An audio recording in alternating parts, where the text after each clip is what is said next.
I like blocking, but I also like unblocking. 癒しをテーマにしたゲームって言ってるのに、みんな口々にここはめちゃ怖い、マジで怖いっていう場所が幽霊船なんですけど、そこを作ったのね中村ですからね。最後の方で休憩の時間あるじゃないですか、あそこでプレイした時に座席で泣いて、酔っ払ってたのかな少し、それでなんか俺の中でこのチーム最悪だったからって言ってやり出してこの話はこれかな。あのアートを中村が描いてきたからこれ使いてえなってなって、先生のやり方をこう見て盗むというか、あこういうものの考え方するんだなっていうのをこの短い期間ながらまあ学んで、秘密のレシピはないですね。毎回もう本当にヒヤヒヤしながら、でも誰かがそうやって何かこう光がピカッと光って、あそれみたいにこう手繰り寄せて、お面白くなってきたっていううーって毎回崖っぷちですよ。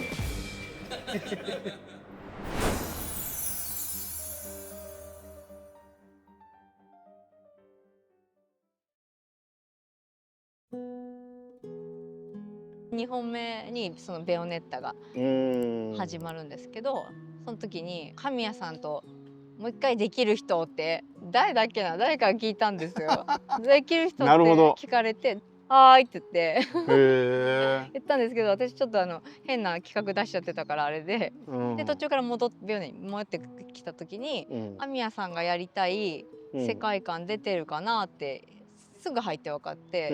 神谷さんはなんか別にこれでいいと思ってるみたいな感じでしたけど、なんかもうちょっと持ってけんじゃないかなっていうのがあって、それでちょっと絵描いて何回持ってって、それでドームの絵を描くんですよ。闘技場フォルチュードが出てくる闘技場を描いて、それで神谷さんが「これだ!」って言って、そっから私バーって世界観が決まって、でデザインかけたんですよ。なんとなく思い出した、うっすら。そっからの神谷さんのオーダーは全然変わって、こんな感じとかじゃなくて、なんかでっけえ2つの塔がみたいな結構明確で、とにかく大きいものとか出したいっていうでダイナミックでド派手でっていうのが出てきて、よかったなと思って。なんかずっと平地歩いてるじゃないんじゃないかなって、このゲームは。狼の時も平地だけじゃなかったから。と思ったらやっぱり、橋とかね、登るしミサイルにも乗るし。なるほどなるほど。さっきの最初の話だけどさ、その神谷とやる人っていう、俺大体プロジェクト終わるともう神谷さんとやりたくないですっていう人が現れるのよ。知ってます。だから多分聞かれたんだと思うんだよな。自分デビルメイクライ好きだったんで、それの神谷さんが作る新しい女性のヒーローのゲームってなんだろうって思って、それもすごく気になったし。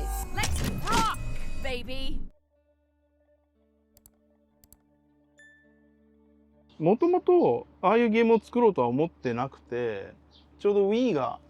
発売になって、ああいうリモコンのなんか棒のリモコンコントローラーで棒のリモコンコントローラーでなんかカジュアルに遊ぶゲームっていうのが出てきてたから、プラチナとしても俺もちょっと色気を出してそういうカジュアルなゲームを作った方が売れるんじゃねえのみたいなことを思って売れ考えてたんですか。売れ考えてた俺。神谷さんが売れを考えるんですか。売れてえなと思って売れないやつじゃないですかこれ。もう売れないやつだもん俺基本的に。ジョー狼と大失敗してますから。ほんで売れてえなと思ってそういう色気出して企画書書いてたら橋本くんがその企画書見て、つまんねえなと思ったらしくていろんな人につまらないと思われてるんですね。つまらねえなと思われて、でぽつりと橋本が俺の席に来て「神谷さんの作るアクションゲームがまた見たいっすわ」とかってつぶやいたのよ。それでなんか俺ビビってきて、アクションゲームかって。狼ってアクションに完全に振ったゲームではなかったから、その前のビューティフルジョーも2D でっていうので、またそのデビルみたいなもうそのフル 3D のフィールドでアクションするゲームって確かにもう一回やってもいいなって思って、本格的に取り掛かったって感じかな。なんかあの時ってまあ俺はデビルメイクライ作ってもうその後デビルからもう離れてしまって、だけどなんかその後例えば、ゴッド・オブ・ウォーとかあとまあ忍者ガイデンとか、まあ、あとそのデビルが2は失敗したんだけどデビル3でまたちょっとこう再評価されてっていうのを俺が作ってないアクションゲームシーンがすごい盛り上がってて、ほんでなんかその中にたまにデビル1はみたいなのがこう話で入ってきて話題が出るんです。話題が出て比較対象になって、でもなんかそのまだ洗練されてないよねみたいな話にやっぱなるのよ。で何年前のゲームだと思ってんねんデビルをって俺も思ってて、そんな話題になるんだったら俺がマジでもう一回アクションゲーム作るよっていう気持ちになったって感じかな。あの時点でデビル作ってから7年ぐらい経過してたと思うから。確かに、もっとかもしれない。いや7年発表で8年78年とかそんなだったから、その間のノウハウの蓄積もそうだし、まあ、やっぱりスタッフもすごい、まあ、クローバーを経てプラチナになって洗練されてきてるし、この総力を上げてやっぱやってみたい挑戦してみたいよねってなったって感じかな。そうね、中村が入ってくる前の初期のベオってものすごいゲームデザインがまだ旧態依然としてて、デビルみたいになんかあっちゃこっちゃ行って探索してみたいな感じの古いゲームデザインだったんだけど、まあ、そこもどんどん作りながら磨いていって、もう本当に探索はもう割と狭めにして、進んでいくだけのアクションゲームにっていう風にどんどんなっていって、まあウィッチタイムとかは割と早い段階で試してたのかな、だけどいまいちこうゲームにパンチがないよねっていうので時計塔の落下のシーン、クライマックスですね。クライマックスシーンの制作につながっていくって感じやね。私が入った時もなんか結構バラバラだったんですよ、設定とゲームとあと世界観で、世界観神谷さんがなんとこうジャンヌとかも原型はそう見えてきてて、でもキャラクターがまだベヨネッタがベヨネッタじゃなかったんですよ。赤い髪で、それを試した時あった。はい、それ瞑想の一つですね。そうなんですね。あの時もね、まあなんかやいやいやいやい周りから言われたんだよね。チームから言われたのもあるし、まあクライアントの方から言われたのもあって、要するにその黒いキャラクターってイメージが暗いと。そんなこと言われてたんですか。そうなんだ。で俺も別に鵜呑みにするわけじゃないんだけど、まあ何かやりようあるか試すだけは試そうかなっていうのがあって、その試す一環で髪の毛じゃあ赤くしてみようみたいな、赤毛にしちゃったりして、だけどいろいろこう迷ったんだけど、一番最初にその島崎が挙げてきた、そのやっぱり魔女って言ったら黒っていう、そのアートにやっぱりこう戻ってきて一回りして戻ってきて、やっぱりこれだなって、その瞑想期間で島崎に100枚以上デザイン書かしたかな。そうですね、すっごい見ました。はい。神谷さんめっちゃ書かせますよね。でもそれが私普通だと思ってたから、その中で神谷さんが言ってたのが、なんか俺に選ばせろよって言っててそう1枚しか持ってくるんだって、複数あって選ばせるのがないとダメだみたいなことも言われたことがあって、言うな俺な、なるほどって思って、なんか神谷さんに見せる時は複数枚書いてって見せるっていうのがもうルーティーンになってたというか、なんで島崎さんも同じだとは。そうね、やっぱり優れたスタッフの仕事を見られるって俺の仕事のやりがいの一つで、例えばだからアーティストだったら言うだけやっぱり返してくるスタッフって、優秀なスタッフほどすごいものがやっぱいっぱい出てくるから、欲張りなんですよ。欲張りじゃん。いろいろ見たいなって、見た中からちょっと選びたいなっていうね。だから箸にも棒にもかかんないから数書かした中から選ぶとはちょっと違って、違います。さディレクターやってると困るのがさ、俺結構そのスタッフに対して厳しいって言われるかもしれないんだけど、厳しくできる人ってやっぱり答えてくれる人なのよ。で答えてくれる能力ない人って逆にこっちから言えないんだよね。アーティストの方は相手がアーティストでもコンポーザーでもプログラマーでもいいんだけど、要するにスキルがない人に対しては言えないです。強く言えないじゃん。なんとかしてよくしてあげるとか、なんかそっちの気持ちとか、それかもう諦める。まあそうだな、諦めた方がお互いのためかなっていう苦しい決断の時もあるじゃん。神谷さん諦めた時すぐ分かりますよ。あでも分かりますそれ。はい。だからやっぱり言うだけ本人ももちろんスピリットも高いし、で技能もあって、だから答えてきて出してきてくれるっていう人にはやっぱりこう厳しくってなるのかな。もっとあるだろうって期待できるんですよね。そう期待できるのよ。はい、私はそれではもう神谷さんに何回もリテイク食らっても苦しいなと思いますよ、思いますけど、なんか途中からちょっとマラソンと一緒で気持ちよくなる瞬間があるんですよ。ランナーズハイ的なのがあって、でそこに到達すると始まるのが人があの時あいつって言っちゃいましたけど、あいつが求めてる100の 120% のものを出したいって思うようになる瞬間がいつもあって、多分これ島崎さんとかもあったはずで、なんか神谷さんが出してくれてるのは最低限のアイデアであって、私たちがこうネタを出すためのそれを超えるやつを出そうっていうのはこう思えるディレクターさんの一人だなと思いました。はい。でも全員がそうではないから。まあそうなんだよな。まあだから中村と仕事してるのはすごい楽しかったよね。そうですね。俺はね。はい、ありがとうございます。俺は満足だった。私も楽しかったです。そうだよな。学びが多すぎる。あとアクセサリーの時がもう終盤でしたけど、でベオがそのアクセサリーをつけて技が増えるじゃないですか。でそことかもアクセサリーって頼まれて、それをどうつなげるかとかも神谷さんとずっと仕事してたから、そのアクセサリーにも世界観を持たせて、実はそれが全部つながってるみたいなのにできたし、つなげるのすごく勉強になりましたね。そうアクセサリーのデザイン面白かったし、飛行機とか走行車とかもあれ全部中村だよな。そうですね。そう、ちょっとアールデコっぽい感じのさ、そうああいうの出てくるの面白いんだよな。ビクリットが旧市街で、新しい町の島の方ね。あっちはなんかそのアールデコと近未来が混ざったのにしようって私がして、でそれが切り替わるのがこう派手な橋のなんか車走れる橋みたいな。そうそこですね。欄干もさ、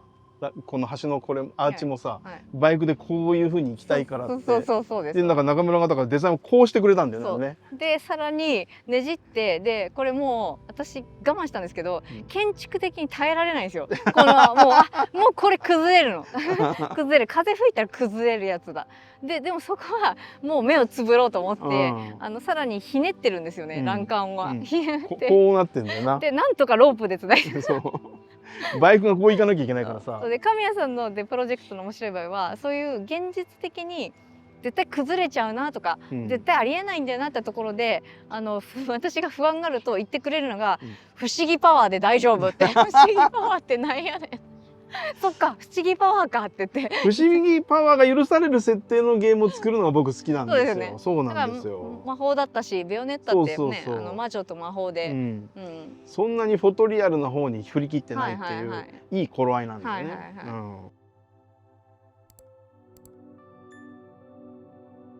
それはもう無職ですから。ですから僕は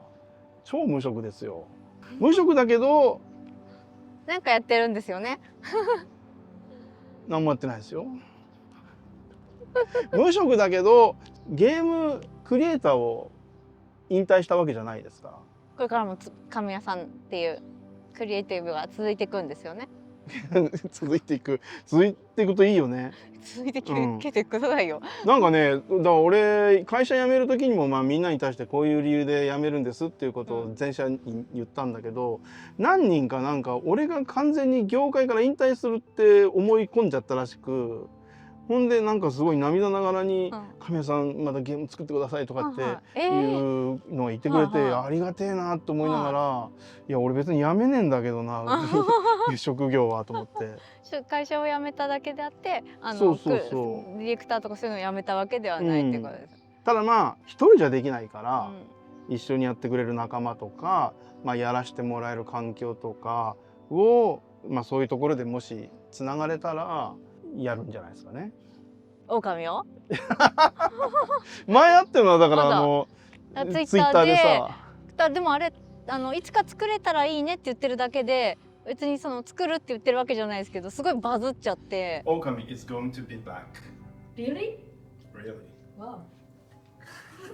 俺たちは、いつか狼やれたらいいねっていう動画撮ろうって言ってあれ撮ったじゃん、だけどあの中のセリフでは、狼来るからで、本当に俺がイエスとかってもう断言してるから言っちゃったのよあれ。そうそう。じゃあ有言実行ですね。有言実行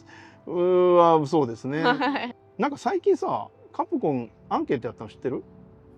なんかユーザーアンケート取ってその好きなキャラクターとか好きなシリーズとかで、その待ち望んでる続編みたいなのもなんか狼結構上位に来てたのよ。っていうくらい、やっぱりあれもね、一緒に作ってたから分かるけど、尻切れトンボじゃん、だからあれをやっぱりあのままにしちゃったらユーザーにも申し訳ないなと思って。いや例えば俺だってさ、コミックでバスタードって知ってる？大好きね、ダークシュナイダーの。そう、あ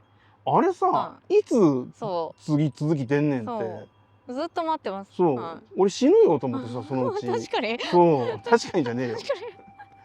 よ。だからやっぱりクリエイターはね、ちゃんと待ち望んでるそのファンのために出していかなきゃいけない務めも俺はあると思ってて。力説してる割には俺も狼から離れて長いんだけど、だからそこはやっぱりやる務めあるよねって。だからカプコンさんぜひね、一緒にやりましょうよっていうことと、同じ温度感で僕はビューティフル・ジョー3も全然やぶさかではない。そうですよ。あれもだってビューティフル・ジョーを遊んだことある人が地球で8人ぐらいしかいないからみんな騒いでないだけで、あれも中途半端に終わってるんですよ。だからちゃんと終わりまでやらないと。そう。終わらせない。なんかそのカプコンがこの間取ったアンケートの選択肢の中にさ、なんかジョーがなくて、俺だからアンケートに「僕神谷秀樹ですけど、ビューティフルジョーの続編作らせてください」って書いて送ったのに、それもアンケート結果のところに反映されてないし、ということはディレクター本人がやらせてくださいって送ってんのになんで取り上げねえんだと思って。どういうことカプコン？住所間違ってたんじゃない？いやいや違うよ。だってウェブのやつだもん。送るやつですね。ポチって。俺の文章どこ行ったんって。それはなんかいろんなユーザーのコメントがさ取り上げられてて、なんかバイオハザード僕が初めてプレイステーションで買ったゲームですとか、なんか子供の頃からロックマン楽しませていただきましたって。それは大事だと思うよ。大事だと思うけど、俺の言葉も取り上げてよカプコンって。ユーザーだけじゃなくて、ユーザーだけじゃなくて、ディレクターの俺も一人の人間だし。そうですよ。そう、俺も一ユーザーだからね。開発者もユーザーですもんね。そうですよ。分け隔てなくそこは選んでほしいなと思って。めちゃくちゃ。だからツイッターでやった時にすごいバズったのが、やっぱりそれだけ待ち望まれてるんだなって改めて思ったんですよ。ふざけでやったって言ったら失礼なんですけど、でもあれやってやっぱ待ってんだって。そうで、ああいうのでなんか刺激になって一石投じて、本当にプロジェクトが動き出すっていう可能性もやっぱりそういう奇跡にもかけたいじゃん。だから本当に我々も別に悪ふざけなつもりじゃなくて、なんかそういう化学変化が起きたらいいなっていうのでやったわけじゃん。なんかそういうところからちょっとこう草の根運動というか、実現に向けてこうして僕もフリーというか、無職になったわけです。目泳いでますけど。無職ですからだってそこは。無職の神谷さんを見る日が来るとは思いませんでした。そうですよ本当に。でもクリエイターとして全然リタイアする気もなくて。そうね。今も。だって中村だって一国一城の主じゃないですか。国じゃないです。いやすごいよな。国はないです。すごいと思うよ。みんなのおかげです。本当チームなきゃ。まさかと思った俺も。単語やめてさ。フィギュア壊した中村が。でかくなったなって。でかくなりましたよ。なんかケンシロウを迎えるサウザーの気持ちですよ。わかんない。神谷さんと世代違うんで、そうガンダムの話とか、北斗の拳とか、いろいろ話してくださるんですけど、そこだけがいつもデザインで汲み取れなくて。そうなんだよな。ちょっとそこはこれから神谷さんがどうなるかですけど、そこは今の世代にも合わせた言葉を使って確かにな。そうなんだよな。バスタード出てきた時点でめちゃめちゃバスタードは引っかかってくれたのね、ちゃんとね。バスタードは大好きで、前回持ってんで。俺も持ってる。で結局そのシリケートンボでどうだったの。そうなのよ。あれ本当ちゃんと書いてほしいよな。めちゃくちゃ良かったです。だからこれから俺いろいろ教えを請いたいですよ。だからさっき教えました会社のやり方それね、クリエイティブではだってかなわないですもんいや神谷さんにいやいやいやいやいやいやいや圧倒的にいやいやいや私が多分神谷さんに言えるのはそこの会社とか、まあそう全然経験値は中丸の上だもんな、ゲームズとかでは神谷さんの方が全然上で、はい、まあ経験はね、経験、いや作品が全部もうヒットしてるじゃないですか。いやいやいやいやヒットしてないですから売れるじゃなくて、うんちゃんと私がヒットしてるっていうのはお金じゃなくて、はいはい、思い出に残る作品を全部作ってるから、それは私もやりたい。だからそう俺楽しみだよすごい中村が何をやるか。人の思い出に残りたいです。もちろんお金になることは開発者にとって大事じゃないですか、次の作品作ったりとかお給料になるから大事だけど、それよりも一番上にあるのはやっぱ印象に残ったものを作って、終わりたいまだ早いだろ終わるのはでも今はだから作ってるこの間発表になったやつが、まあ言ったらだからあれが終わりまで完成したらもう初ディレクション作品ってことになるんじゃない？そうです、初ディレクション作品です。はい。あと会社としても、そっか、初 IP で、IP 自分たちが持ってるんで、それも強いです。だからそこから広げていけるような強力な IP になるように、俺も楽しみにしてる。ありがとうございます。マイルストーンチェックで呼ぶかもしれないです。俺を俺なんかもう無能だからアクションだからいやもう無能で俺ね人のゲームになると途端にいいんじゃないですかっていうモードになるんだよね。結構的確なフィードバックくれないんですか？くんない。自分のことになると俺すげえもうこうなるんだけど、なんか他人のやつだとなんか俺のハードルすげえキュンって下がって、優しくなっちゃうんですね。優しくっていうかどうでもよくなって、なるほど。なんか適当にコントローラーされていいんじゃないですかみたいな、使い物にならなくなる急に自分のだけだから俺ができるの。なるほど。私はアートディレクションとかの場合は、結構自分のもできますけど、実は他のプロジェクトのお手伝いするのはすごく得意で、ちょっとだけ絡んだことあったもんな。ちょっとね。ちょっとだけね。でもお気に召さずでそんなことないよ、そんな言ってないやん俺そんなこと言ってねえだろ。もうちょっとやりたかったんですけど、ちょっとね求められてるものが2つあって、あの時にもすでに、ここあんまり深く深掘りすると複雑なんですけど、そうね、ウィットに行きたい神谷さんと、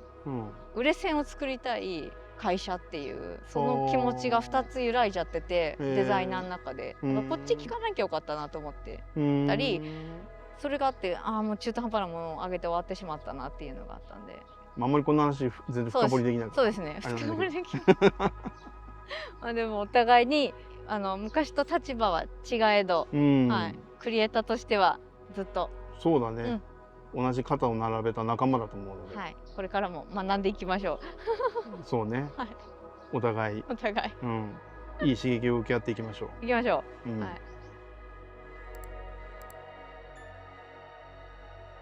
まずは今日はどうもありがとうございました。ありがとうございました。今後の中村とアンシーンの活躍をリアルに楽しみにしてます。ありがとうございます。一ユーザーとしてどんなゲームが出てくるのかなっていう、あと一緒にやってた中村がディレクターとしてどういうものを出してくるのかっていう、緊張するいやでもディレクターって俺も例えば櫻井さんとか横尾さんとか上田さんとかと、たまに会って話したりご飯食べたりとかするんだけど、そういう人との話とかってやっぱり実りが多くて同じ立場でやってて、なんかそういう仲間がもう一人増えるのかなと思ったら楽しみなので、ぜひ作品を世に出して、それでまたユーザーの評価もいろいろあると思うし、そこから得るものもあると思うしっていうのを経た上での中村とまた楽しい話ができたらなとぜひ思います。はい、お願いします。こちらこそよろしくお願いします。ありがとうございます。あと僕は今無職ですけど、いつかできればカムバックしたいなと思ってるんではい、頑張ります。待ってます神谷さんでした。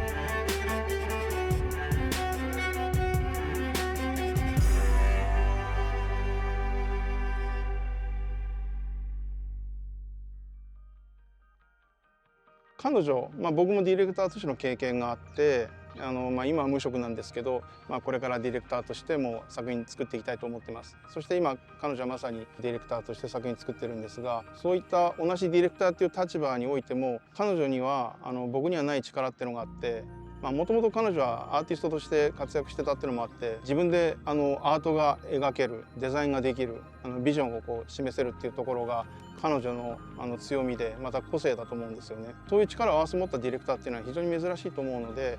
そういった彼女がディレクターとしてその彼女の強みを作品に生かしてどういうものを作っていくのかっていうのはすごい興味がありますし、彼女がそういう力を使って業界で活躍していってくれる人物になったら本当にゲーム業界も面白いだろうなと思うので、そういう意味でも彼女の活躍っていうのを楽しみにしています。